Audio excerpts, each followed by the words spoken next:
Mesdames et messieurs, amis de la toile, frères et sœurs dans le Seigneur, je vous dis shalom, shalom, shalom.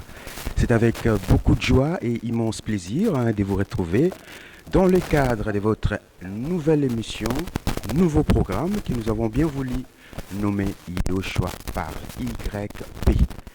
Ce programme est inspiré de la lettre de l'apôtre Paul aux Éphésiens dans son chapitre 4. Verset 11, que je vais lire. Alors il dit ceci, l'apôtre Paul. Et lui-même a donné en effet les apôtres, les prophètes et les évangélistes et les bergers et docteurs pour l'équipement des saints, pour l'œuvre du service, pour la construction du corps du Mashiach, jusqu'à ce que nous soyons tous parvenus à l'unité de la foi et de la connaissance précise et correcte du Fils d'Élohim, à l'état de l'homme parfait, à la mesure de la stature, de la plénitude du Mashiach, afin que nous ne soyons plus deux enfants ballottés par les vagues et emportés ça et là, à tout vent des doctrines, par les jeux de dés des humains, par l'air habileté dans l'art de l'égarement. Mais en professant la vérité, dans l'amour, nous grandirons en toutes choses en celui qui est la tête, le Mashiach. C'est de lui que tous les corps ayant ses parties, bien ajustés et liés ensemble par les moyens de chaque jointure de son insistance, tire son accroissement selon l'efficacité qu'il distribue à chaque membre pour se construire lui-même dans l'amour. Voici donc ce que je dis et que j'atteste dans le Seigneur. C'est que vous ne marchez plus comme le reste des nations qui marchent dans la perversité de leurs pensées. Fin des citations. Voilà, frères et sœurs, mesdames et messieurs, le fondement, le but même de cette émission, de ce programme que nous avons bien voulu nommer Yoshua parle. Dans cette émission, nous allons aborder pas mal de sujets. Et comme vous le savez, la parole de Dieu, ça ne se débat pas. Ça se partage dans la mesure où le Saint-Esprit nous conduit, comme il est écrit ici par l'apôtre Paul, tous ensemble, nous grandissons dans l'amour et que nous ne soyons plus des enfants ballottés à tout vent des doctrines. Et pour sa première émission, nous allons aborder un sujet, et oui, un sujet costaud, un sujet pas le moindre, la mort.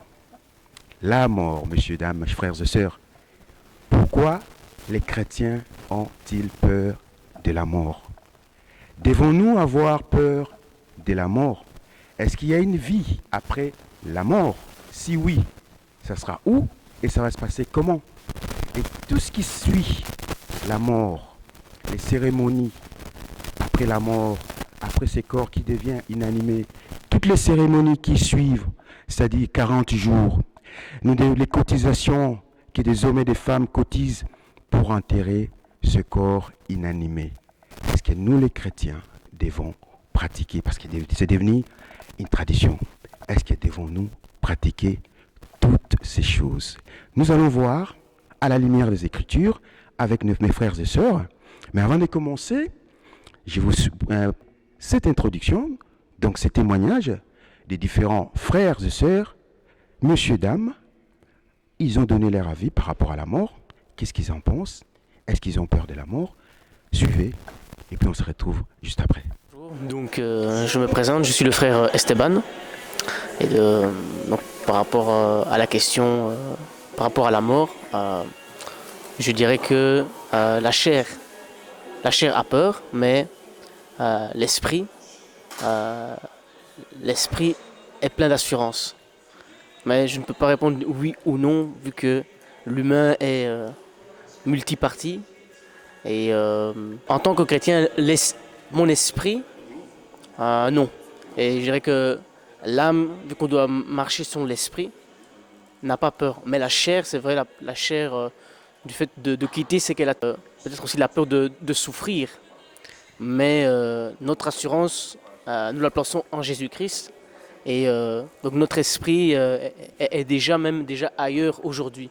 Et donc le corps va nous permettre de nous détacher et de monter là où notre esprit est déjà en réalité.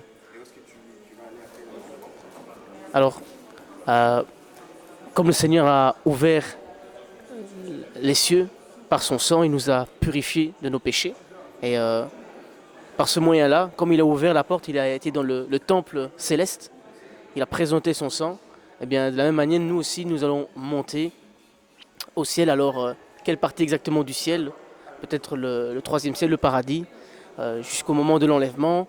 Peut-être un quatrième, cinquième, sixième ciel, je ne sais pas. Mais en tout cas, là où le Seigneur est, c'est là que nous aussi, nous serons. Deux choses, quelques éléments principaux. Un, que mon juste vivra par la foi. S'il se retire, je ne prends pas plaisir en lui. Que l'amour est exempt de la peur. Donc si quelqu'un a peur du Seigneur, non pas la crainte, mais la peur du Seigneur, la peur du jugement, la peur de la mort, la peur de la condamnation, il doit regarder au niveau de l'amour. Il doit prier au niveau de l'amour pour qu'il puisse aimer davantage le Seigneur, ou que le Seigneur qu'il puisse sentir son amour, qu'il puisse travailler sur ce point-là. L'amour et la foi. Moi, j'ai peur de la mort. Parce que j'espère qu'il y a une vie après la mort. Et j'ai peur de ne pas retrouver tout ce que j'aime. J'ai peur de retourner en poussière bêtement. Et tu penses qu'il y a une vie après la mort? Je pense, j'espère. Tu as une idée de cette vie après la mort? Est-ce que ça sera pareil comme ici sur la terre? J'espère que non. J'espère qu'il y aura quelques souffrances en moins. Bon, et j'espère surtout retrouver tout ce que j'aime là-haut, comme on dit. Et à ceux-là qui n'ont pas peur de la mort, qu'est-ce que tu peux leur dire? Je trouve qu'ils sont courageux de ne pas avoir peur de la mort. Parce qu'on a...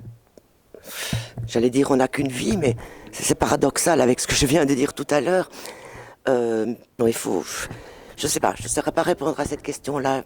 À ceux qui n'ont pas peur de la mort, je ne saurais pas répondre. Et pour toi, c'est une fatalité? C'est une fatalité. De perdre tout ce qu'on a travaillé pendant toutes les années, on a fait beaucoup. La famille, tout ça là, ça va te manquer en fait? Oui. De perdre tout ça? Oui, c'est ça qui me fait peur en fait dans la mort, c'est ça. C'est pas le fait de mourir, c'est le fait de manquer, voilà, de manquer, de ne plus voir, voilà. Pendant des années. Voilà, c'est ça. Et ça va disparaître comme ça. Ça, oui, voilà. Et ça, c'est incroyable. C'est pas, je peux pas croire à ça, quoi. Et tout ce qui va tout autour de deuil, en fait, de la mort, après la mort, toutes ces cérémonies-là, qu'est-ce que tu en penses? Et c'est vraiment important de le faire, tout ça? Acheter des cercueils, c'est-à-dire les gens qui viendront assister, tout ça là. Je pense qu'il faut honorer la mémoire de la personne qui est partie, mais il ne faut pas faire du tralala, comme je dis. Effectivement, maintenant, apparemment, de nos jours, j'ai entendu qu'il y avait des cercueils biodégradables à moindre prix. Voilà, pourquoi ne pas employer ça? Il ne faut pas payer des cercueils ou faire des tombes ultra chères, mais il faut quand même, je pense, à mon goût, à mon avis, quand même d'honorer, d'avoir une parole et d'avoir des retrouvailles familiales ou amicales lors de ce jour malheureux. Voilà. Et qu'est-ce que tu penses de ces bouquets de fleurs, généralement, avec ces petites indications reposant? Ah oui, les couronnes et tout ça. Que ton âme repose. Oui, moi ça je... vaut la peine, tout ça, là? Oui, moi je suis pour. Et quand je vais sur la tombe de ma maman, je lui ramène toujours des fleurs. Voilà, toujours. Est-ce que quelqu'un qui est mort, est-ce qu'on peut utiliser ces termes-là qu'on utilise souvent? On doit l'enterrer avec beaucoup d'honneur. Est-ce qu'un mort a besoin des honneurs? Oui. Oui, parce qu'il n'est pas réellement mort. Puisqu'il est... Son âme est quelque part, donc. Donc on doit honorer, en fait. Oui. Ces corps qui viennent. Oui. Voilà, bonjour Didéric. Bonjour Stella. Voilà, Pas vraiment peur de la mort, mais plutôt peur de vivre en vain, quoi. ah, d'accord. Quand la mort n'arrive, que je vais me dire, ben, j'ai pas réussi ce que je voulais réussir, plutôt dans ce sens-là. Mais voilà, il n'y a personne qui a envie de mourir, je pense. C'est le regret au fait qui est de mourir sans atteindre ton objectif. C'est ça, en fait, qui te fait peur. S'il y a quelque chose qui me fait peur par rapport à ça, c'est plutôt dans ce sens-là, oui. Ce sens-là. Et qu'est-ce que tu trouves par rapport à tout ce qui se passe après la mort, les cérémonies? Il faut acheter le cercueil qui coûte énormément cher. Ouais, il faut enterrer c'est vrai, ça coûte de l'argent. ce corps-là avec beaucoup d'honneur, avec ses fameux bouquets de fleurs, comme quoi que ton âme repose en paix. Est-ce que ça vaut la peine tout ça? Oui, ça vaut la peine, bien sûr. C'est important pour donner ça une place. Que ça soit, bah, comment dire, que pour montrer que c'est pas, c'est une chose. La famille qui est là pour se Oui, tenir. ouais, ouais, mais oui, c'est important. Oui. Tu penses qu'il y a une vie après la mort? Je pense pas, mais on sait pas quoi. Ceux qui savent sont plus là, mais je trouve que non. Peut-être oui, mais dans un sens mystique, qui sait, mais Mais de toi-même, tu ne penses pas qu'il y a une vie après la mort? pas vraiment, non. Est-ce que tu as autre chose à dire, ajouter par rapport à ce sujet, la mort? Que voilà, j'ai perdu quelques proches, comme la plupart des gens, je suppose, à mon âge, et voilà, il faut pas avoir peur de parler de ça, quoi. Et souvent, les gens qui ont perdu quelqu'un, on a peur de demander, mais non, il faut le demander, quoi, parce que même si la personne va devenir triste, c'est important qu'elle puisse s'exprimer, donc non, il faut. Ça peut être quelque chose qui nous motive à faire mieux, donc non. Alors, waouh, qu'est-ce que je pense de la mort? Je pense que c'est, je pense déjà qu'il y a deux morts et que tout le monde va pas, tout le monde vit pas la mort de la même manière. Qu'il y a la mort physique, c'est-à-dire voilà que le souffle de vie est ôté et que voilà on est enterré, on est mort. Mais pour répondre à la deuxième question, j'ai pas peur de la mort parce que je sais que bon cette mort-là peut m'arriver, mais je sais où mon âme ira, enfin mon esprit ira si cette mort-là m'arrive. Et si cette mort-là n'arrive pas, et c'est ça la deuxième mort dont je parlais au début, c'est en fait c'est la vie éternelle. Donc il y a la mort physique que soit on vit si le Seigneur n'est pas encore revenu nous prendre, soit la mort physique aussi pour les gens qui ne connaissent pas le Seigneur, alors eux meurent en effet.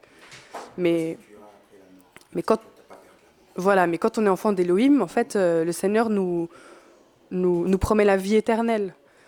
Donc même si la vie m'est ôtée tant que je suis ici, je sais où mon esprit ira, je sais où je vais, c'est-à-dire au ciel, à la Nouvelle Jérusalem, dans les bras de mon père d'amour. Donc ça me fait pas peur. Amen. Moi, c'est frère Alain. À mon avis, le chrétien ne doit pas avoir peur de la mort. Parce que notre maître, le Seigneur, Yeshua, a vaincu la mort. C'est-à-dire nous qui croyons en lui, nous qui se disent que nous sommes chrétiens, nous ne devons pas avoir peur de la mort. Parce que le maître lui-même a vaincu la mort. Si nous avons donné notre vie à Jésus, au Seigneur, nous devons avoir l'assurance qu'après notre vie sur la terre, il y a une autre vie qui nous attend après la mort. C'est-à-dire nous ne devons pas avoir peur. Si la mort arrive, on doit accepter. Je dois leur dire qu'ils doivent changer d'avis. Ils doivent se rassurer qu'après la vie sur la terre, il y a une vie après. La meilleure d'ailleurs, c'est après cette vie ici. C'est la vraie vie que nous vivrons après la mort. C'est-à-dire que les chrétiens ne doivent pas avoir peur de la mort. Et vous-même, avez-vous peur de la mort? Pas du tout, je n'ai pas peur de la mort. Parce que j'ai vécu des situations où je pouvais avoir peur. Je me dis, si le Seigneur a permis que je meure, que je meure. Mais je n'ai pas peur de la mort. Monsieur, Nous sommes de retour ici pour aborder, pour partager ce sujet de la mort. Comme vous le savez tous, la mort, c'est l'ennemi numéro 1 de l'homme. Nous sommes tous dans cette file d'attente. Et la particularité de cette file d'attente, qu'on ne peut pas se dérober. Je ne peux pas dire que non, frère Guilain passe avant moi, moi je passe devant toi, ou sœur Marie. Non, chacun attend son tour.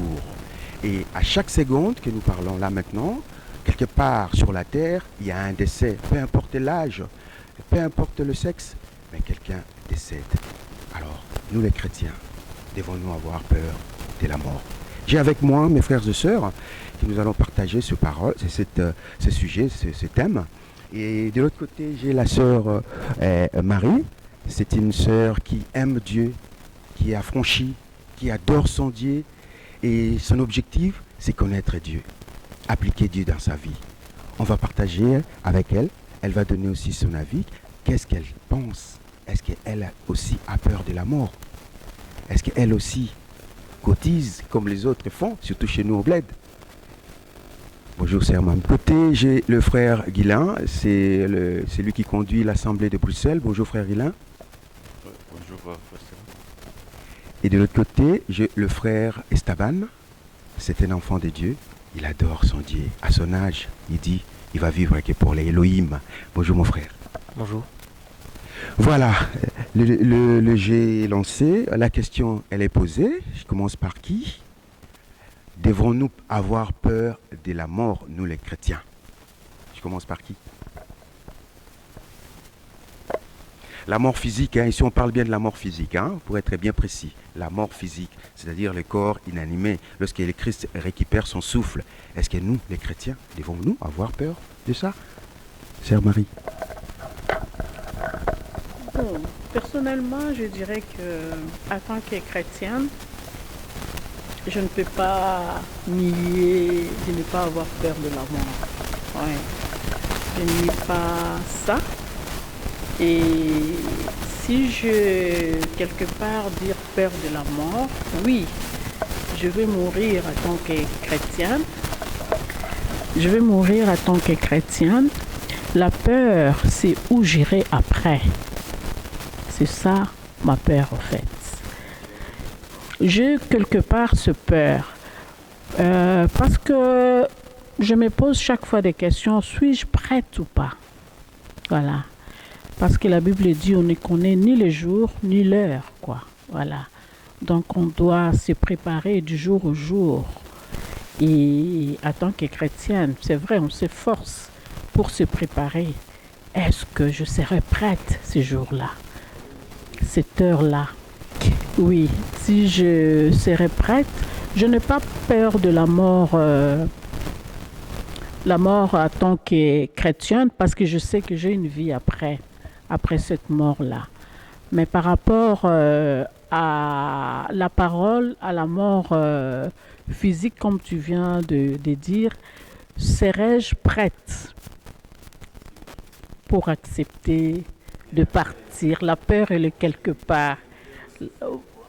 Voilà, la peur, elle est cachée quelque part là. C'est ça. Mais je me pose à chaque fois ce genre de questions. Oui.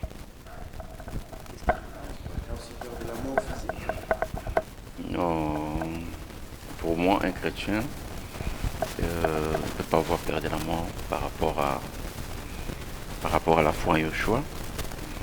Et si tu es en Yeshua, tu as la vie éternelle.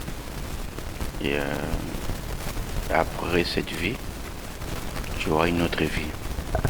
Comme l'apôtre Paulos disait, nous sommes des étrangers, nous sommes des pèlerins, sachant qu'un jour, nous allons mourir.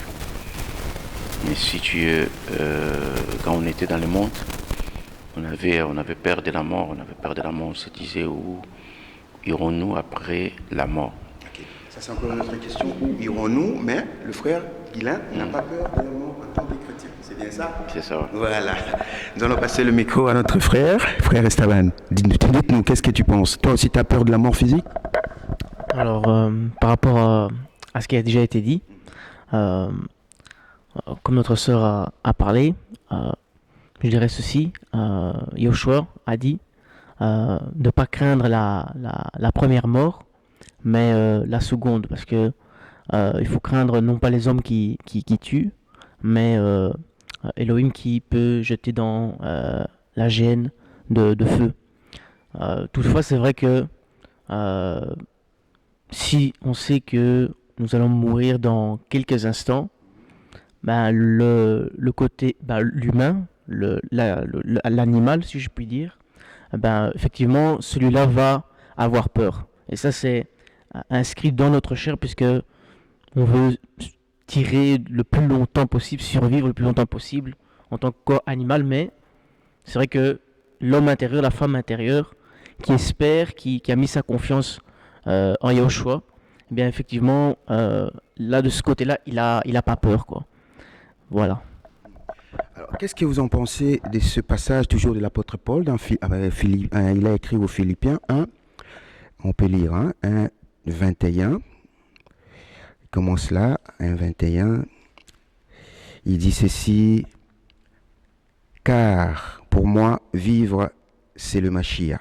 Donc je prends le 20. Selon ma ferme attente et mon espérance, je n'aurai honte de rien, mais avec une entière assurance, maintenant, comme toujours, Mashiach sera glorifié dans mon corps, soit par les moyens de la vie, soit par les moyens de la mort.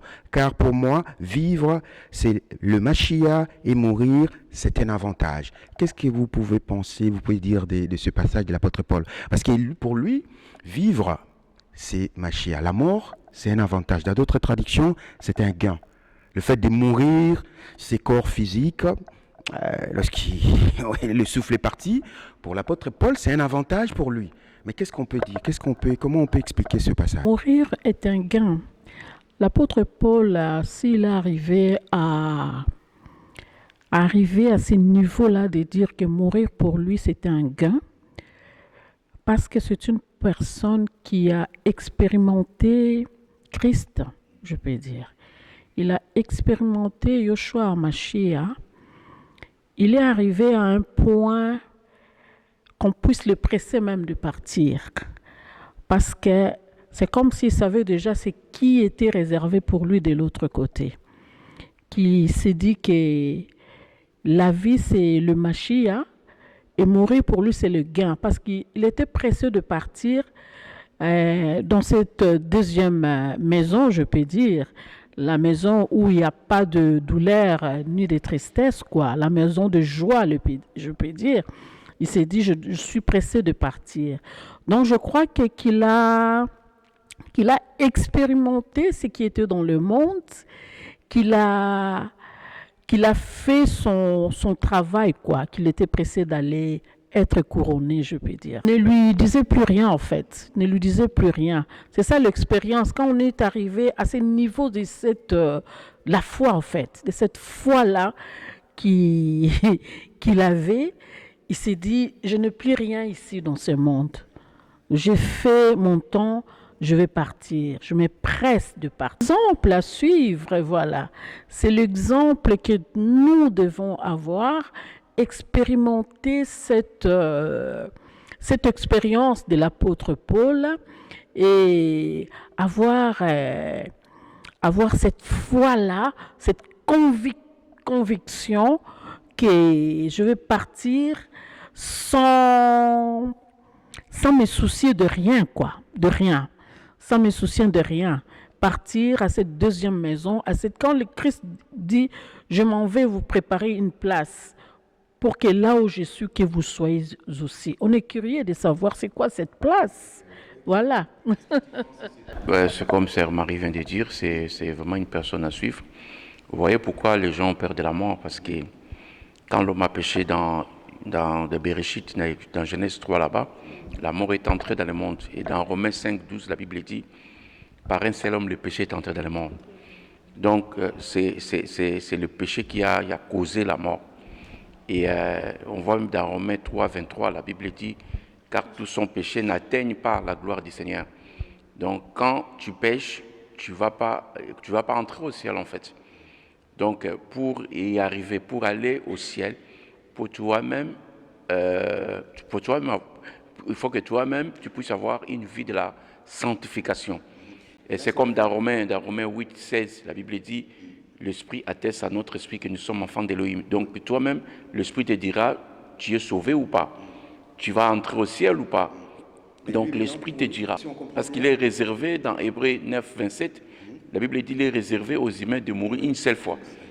Après vient le jugement. Donc un chrétien, quand il connaît les Écritures, il ne va pas avoir la peur de la mort. Donc il sait que c'est le chemin par lequel nous tous, on va passer. Et quand on va mourir, on sera couronné, comme la sœur Marie vient de dire, l'apôtre Paul était dans la joie parce qu'il savait qu'il allait être couronné. Il a dit, j'ai achevé ma course.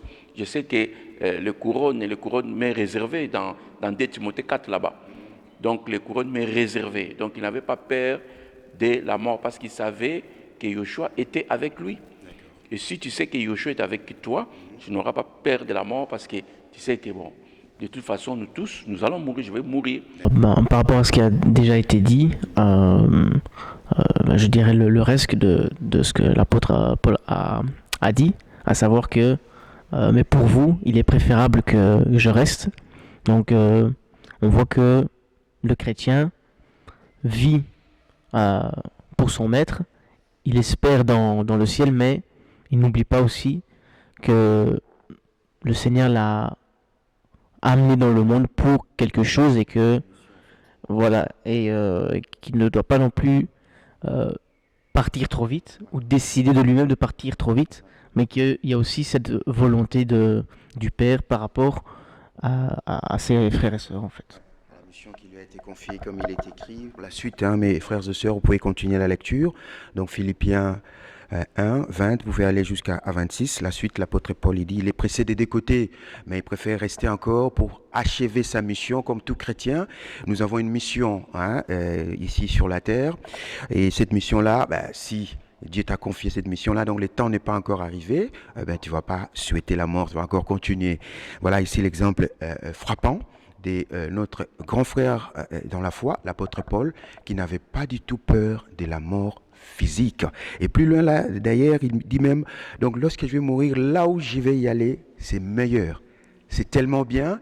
Alors, à quoi bon rester sur cette terre-là? Mais il a une mission qu'il doit accomplir. Voilà pourquoi il est... Les gens qui n'avaient pas peur de la mort, c'est pas seulement l'apôtre Paul, c'est tous les disciples. Tous les disciples n'avaient pas peur de la mort. Donc, ce n'était pas que lui seul. Il y avait Pierre, Pétros, qu'on avait crucifié à la tête en bas. Et tout le monde était mort par... tout le monde. Tout le monde était mort par martyriser, tout ça. Donc, les gens qui ont connu la vérité, et tous, n'avaient pas peur de la mort. Nous connaissons la vérité. Donc, nous tous, nous sommes comme nous sommes enfants d'Élohim, on ne doit pas aussi, n'est-ce pas, peur de la mort. Comme nous sommes pareils. Nous sommes pareils avec l'apôtre Paul. Donc, nous sommes tous les enfants d'Élohim. Celui qui est le plus grand, c'est Yoshua. Donc, lui, il était seulement un canal pour nous parler de la part du Seigneur, mais on est tous pareils. Donc, ce qu'il a fait, nous aussi, nous le faisons. Donc, comme lui n'avait pas peur de la mort, nous aussi, nous n'avons pas peur de la mort parce que nous avons Yoshua en nous. Ceci étant, nous allons passer maintenant à la vie après la mort. Est-ce qu'il y a une vie après la mort? Et ça sera où? Et ça va se passer comment? Comme la sœur Marie a parlé, le Seigneur a dit je m'en vais vous préparer une place dans la maison de mon Père. Si ce n'était pas le cas, je ne vous l'aurais pas dit. Et il nous a donné cette espérance, cette consolation. Et si on peut dire, l'Écriture, sans entrer dans les détails, nous enseigne que on est sorti du Père, qu'on vient faire notre mission, et puis qu'on revient vers le Père. Et qu'entre-temps, il y a un corps qui nous a été donné pour pouvoir exercer sur la terre. Alors, on sera au paradis, au troisième ciel, en se reposant de nos œuvres, en attendant la bienheureuse espérance et la manifestation de Yahushua, et avec tous les saints depuis, si je puis dire, presque du brigand sur la croix jusqu'à aujourd'hui, quoi. Voilà, frère Guilain, tu as quelque chose à compléter? Où est-ce que ce sera et ça va se passer comment après notre mort ici, le corps physique?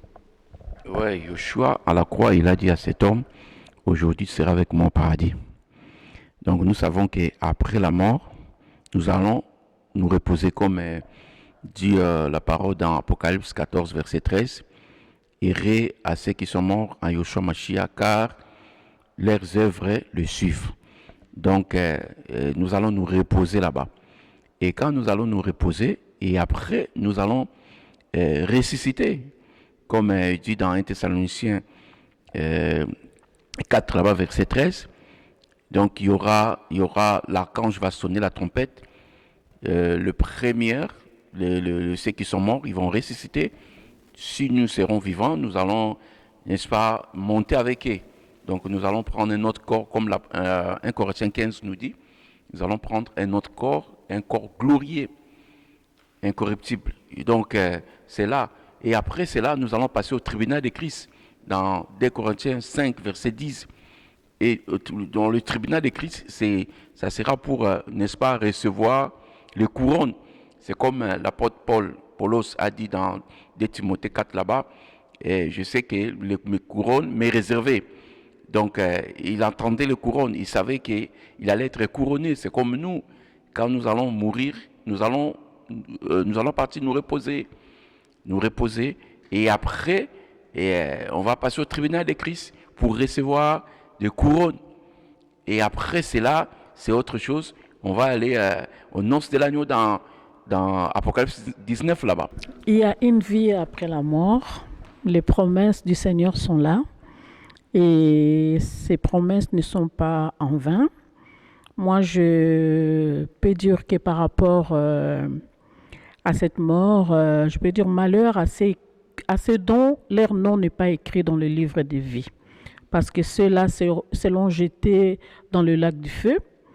Et nous qui mourrons en Christ, Mashiach, nous serons avec lui au paradis. Voilà, nous irons nous asseoir à cette table de noces qu'il est parti préparer pour nous. Voilà, les promesses d'Élohim sont là et nous devons, je ne veux pas dire que j'arrive aux conclusions, nous devons tout simplement nous accrocher à lui seul et continuer à respecter les lois du Seigneur. Et je crois que nous ne manquerons pas cette couronne. Voilà. Donc, qui peut être enlevé ou sauvé? Comme la sœur Marie vient de le dire, ce sont des chrétiens qui ont donné leur vie à Yoshua. Ce sont des chrétiens qui ont dit non au péché, oui, à Yoshua. Ce sont ceux-là qui vont monter au ciel. C'est vraiment, c'est tout un grand chemin qu'on va suivre. Et si on n'a pas accepté Yoshua Mashiach, c'est là que les gens ont peur de la mort. On voit les gens qui ont beaucoup d'argent, quand ils regardent leurs richesses, quand ils regardent leurs biens, et à un moment donné, ils se disent, mais un jour, je vais mourir. Ils regardent ses biens, ils se disent, mais je vais mourir, je vais laisser. Or, la personne qui a Yoshua, il n'aura même plus peur de la mort. Oui, ça fait mal, parce que c'est que tu vas mourir, tu vas pourrir. Mais sachant que Yoshua nous a dit, nous allons avoir un autre corps. C'est ça qui nous motive, nous donne la joie, nous donne la force de pouvoir encore nous sanctifier pour hériter le royaume des cieux. Comme il a dit dans Jean 14, je m'en vais vous préparer une place. Si cela n'était pas, je vous aurais dit. Donc comme il nous a dit, et c'est vraiment des places merveilleuses, nous allons marcher sur l'or, nous allons marcher sur les diamants. Et ça sera au ciel. 1 Thessaloniciens 4,13. Or, frères, je ne veux pas que vous soyez dans l'ignorance. Vous voyez, l'apôtre Paul ne veut pas qu'on nous soit dans l'ignorance. Le but même de cette émission, que vous soyez dans l'ignorance au sujet de ceux qui dorment, afin que vous ne soyez pas attristés comme les autres aussi qui n'ont pas d'espérance. Car si nous croyons que Yahushua est mort et qu'il est ressuscité, de même aussi, ceux qui dorment en Yahushua, Elohim les ramènera avec lui. Car nous vous disons ceci par la parole du Seigneur, c'est que nous, les vivants restés pour la parousie du Seigneur, nous ne précéderont jamais ceux qui dorment, parce que le Seigneur lui-même avec un cri, le Seigneur lui-même avec un cri des commandements, avec une voix d'archange et avec la trompette d'Élohim descendra du ciel et les morts en Machia ressusciteront premièrement. Vous voyez mes frères et sœurs, les morts en Machia ressusciteront premièrement. Ce qui veut dire que quand on est frère, quand on est sœur, quand on adore Dieu, on doit mourir en Machia. Sinon, c'est un peu compliqué. Et la suite, il dit, ensuite, nous, les vivants, restés, nous serons enlevés ensemble avec eux dans les nuées et à la rencontre du Seigneur dans les airs. Ça va se passer où? Dans les airs, dans les nuées. On meurt et puis on va rejoindre Christ dans les nuées, dans les airs. Ainsi, nous serons toujours avec le Seigneur. C'est pourquoi consolez-vous les uns les autres. Donc voilà, frère Guilain. Donc ça sera. Oui. Et le verset que tu viens de lire, quand on sera mort, on va attendre jusqu'à l'avènement de Yoshua, jusqu'à ce que l'archange va sonner la trompette pour qu'on monte ensemble avec ceux qui seront morts, nous serons vivants. Et les gens qui vont mourir là, qui seront morts, et à la résurrection, ils vont avoir un autre corps. C'est comme il dit dans 1 Corinthiens 5, verset 42, la Bible dit, il en sera aussi de même à la résurrection des morts, on est sémé dans la corruption. Donc on est sémé avec ce corps qu'on a maintenant. Et on ressuscite dans l'incorruptibilité. Donc là, c'est un corps glorieux. Un autre corps, le corps que Yoshua avait quand il est ressuscité. Les gens, les disciples pouvaient voir Yoshua entrer dans la maison sans pour autant ouvrir la porte. Donc on aura un autre corps là, un corps qui va traverser de myrrhe, tout ça. Et Yoshua disait, regardez là où vous m'avez cloué. Donc ces corps-là qu'on aura, les corps glorieux. C'est pour cela, frères, persévérons dans le Seigneur, parce que Yoshua ne ment jamais, il n'est pas un homme pour mentir, ni fils de l'homme pour se repentir. Ce qu'il a dit, il le fera. Il a dit, je reviendrai, il reviendra. Nous prendre. Beaucoup de gens disent non, depuis qu'il a dit qu'il reviendra, il ne revient pas, tout ça, donc ce sont des mensonges. Non, le Seigneur viendra comme un voleur. Un voleur, quand il vient chez toi, il ne va pas t'avertir bien avant qu'il viendra voler. Donc il viendra au moment où tu ne sauras même pas que le voleur viendra. Et c'est le jour-là que Yoshua reviendra pour prendre son église. Frère, la Bible dit, c'est dans un clin d'œil que les gens vont monter. Les gens vont monter. Les gens qui connaissent des choses comme ça, là, ils doivent même plus avoir peur de la mort. Oui, on peut avoir, je vais mourir. Mais si on connaît les Écritures là, on va dire, Yoshua, je vais partir vivre avec toi. Et quand on dit aujourd'hui que si la personne meurt comme ça, là, on ne connaît même pas sa vie, comment il marchait avec le Seigneur, on dit que ton âme repose en paix. Ce n'est pas toutes les âmes qui se reposent en paix. On va aborder ça. Ah, il y a la question là. Oui, on va l'aborder prochainement. Mais pour la première partie, frères et sœurs, messieurs, dames, nous allons marquer une pause. Et on va continuer après parce que le sujet est costaud. Mais je vais donner le micro à mes frères et sœurs pour donner leur avis. On va conclure la première partie. On va se retrouver la deuxième, la troisième, et il y en aura également. Alors, frère Esteban, par rapport à la mort, les chrétiens qui ont peur de la mort physique, qu'est-ce que tu peux leur dire?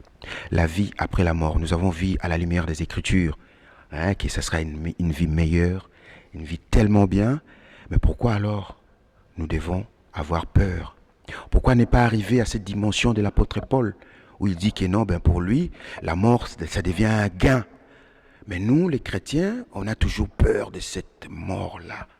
On s'accroche. Je vais perdre mes amis, ma famille, nanani. Mais la véritable famille, c'est en Yeshua Mashiach. Qu'est-ce que tu peux dire à tous ces frères et messieurs, dames qui nous suivent à ce moment?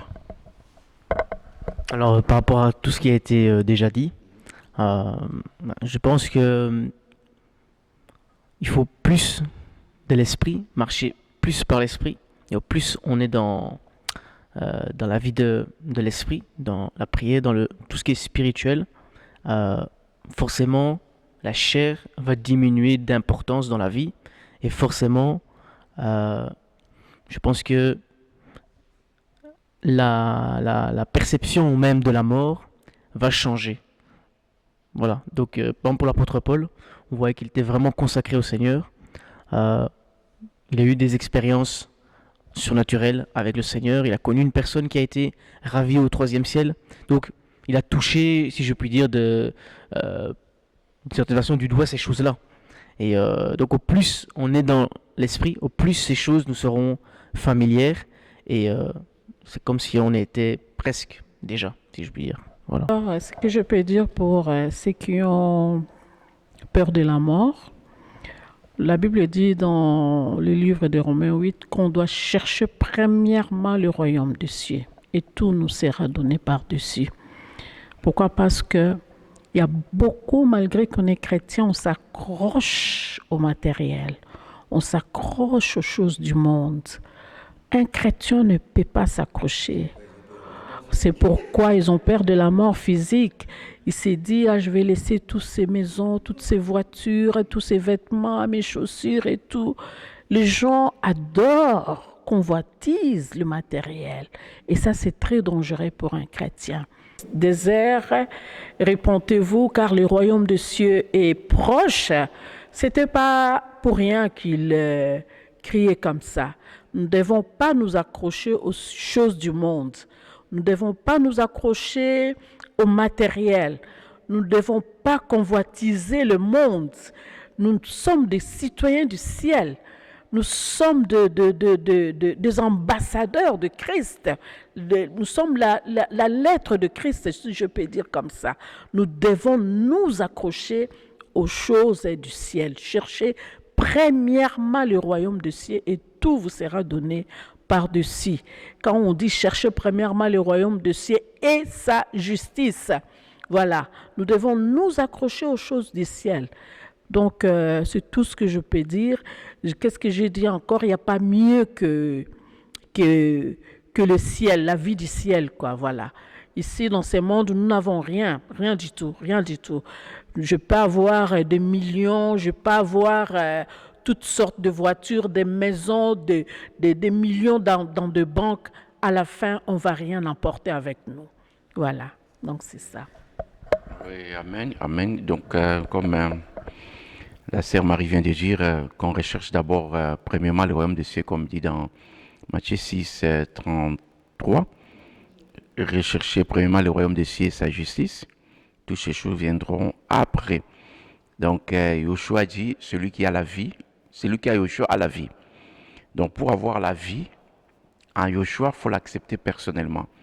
Comme la sœur vient de le souligner, par rapport aux choses matérielles, tout ça, beaucoup de gens se réfèrent à ça. Beaucoup de gens travaillent pour avoir tout ça. Mais après, on laisse tout. On meurt comme ça, on nous enterre sans nos matériels. Et c'est la raison pour laquelle nous devons vraiment nous accrocher à Yoshua, abandonner tout ce qui est du monde, abandonner tout ce qui est du péché. Parce que le Seigneur n'accepte pas celui qui a le péché d'entrer dans ce royaume. Et si tu meurs comme ça, là, avec le péché, tu iras tout droit en enfer. Mais ceux qui meurent en Yoshua, ils ont la vie éternelle. Yoshua nous a donné la vie éternelle. Cette vie-là, personne d'autre peut nous arracher. Personne d'autre peut nous donner cela, si ce n'est que Yoshua. Il nous a donné cette vie-là. C'est facile de l'accepter et de lui dire, de nous conduire, d'être avec nous, de marcher avec nous, et on verra ce merveille. Donc, je dirais, pour finir, pour hériter le royaume des cieux, ici, on parle du royaume des cieux, parce que pour arriver là-bas, il faut mourir. Tu ne peux pas monter comme Élie et Enoch sont montés. Non, nous, pour aller au ciel, parce que nous disons que nous allons partir au ciel, mais le ciel, il n'y a pas un autre chemin, il n'y a que la mort. Pour aller là-bas, le chemin là, c'est la mort. Dans la mort, la mort va nous faire passer par ce royaume, le royaume de Yoshua. Amen. Que Yoshua soit béni. Donc on va aborder d'autres sujets par rapport où nous serons après et comment ça va se passer. Il y a, je dis encore quelque chose là que tu m'as... Tout ce qui suit après la mort, et 40 jours, tout ça, toutes ces choses-là. Que ton âme repose en paix. Et voilà, nous devons... Voilà, donc on va aborder... Exactement. Voilà. Nous allons aborder la deuxième partie, frères et sœurs, messieurs, dames, la prochaine fois. Et ici, nous allons mettre une pause pour la première partie. Du moins, vous avez quand même compris, s'il y a des questions ou des suggestions, n'hésitez pas. Hein. Ça, c'est la parole de Dieu. Ça, c'est partage. Ça, c'est débat pas. Dieu lui-même, il est la parole. Donc voilà, on ne devait plus avoir peur de la mort, mes frères et sœurs. Pourquoi avoir peur de la mort? Ces corps physiques vont disparaître. Nous allons revêtir d'un corps incorruptible. C'est pas beau ça. Alors pourquoi s'accrocher à des Mercedes? Pourquoi s'accrocher à des maisons de luxe? Parce que tout ça, ça va disparaître. Si tu as compris, comme a dit la sœur, hein, tu t'es bien repenti, tu vis dans la sanctification, tu comprends qu'est-ce qu'est la vie après la mort, et qui est Yoshua dans ta vie. Je ne vois pas pourquoi tu vas t'accrocher à ce monde. Le monde ici n'est que pourriture, il n'y a rien du tout. La meilleure vie, c'est après la mort. Donc nous devons vivre, nous sommes ici sur la terre, mais on n'est pas de ce monde, mais nous vivons avec l'intention que moi, je me prépare pour la meilleure vie qui vient après. C'est ça l'objectif d'un chrétien en fait. Donc je suis ici sur la terre, mais je suis en train de me préparer pour la vie après la mort de ce corps physique, parce que ça ne représente plus rien pour moi. Pourquoi je veux m'accrocher? Pourquoi je vais haïr mon frère, ma soeur? Pour un billet de banque, pour X, Y, Z, raison? Ça ne sert à rien parce que la meilleure vie, c'est après la mort, mes frères et sœurs. Voilà, je vous dis merci pour votre attention. On se retrouve prochainement, toujours dans le cadre de votre nouvelle émission, Yehoshua parle. Si vous avez des questions, des suggestions, n'hésitez pas. On est là pour, comme a dit l'apôtre Paul, pour la connaissance parfaite et correcte de Yehoshua HaMashiach. Et oui, allez, portez-vous bien, que Yehoshua vous garde. Amen.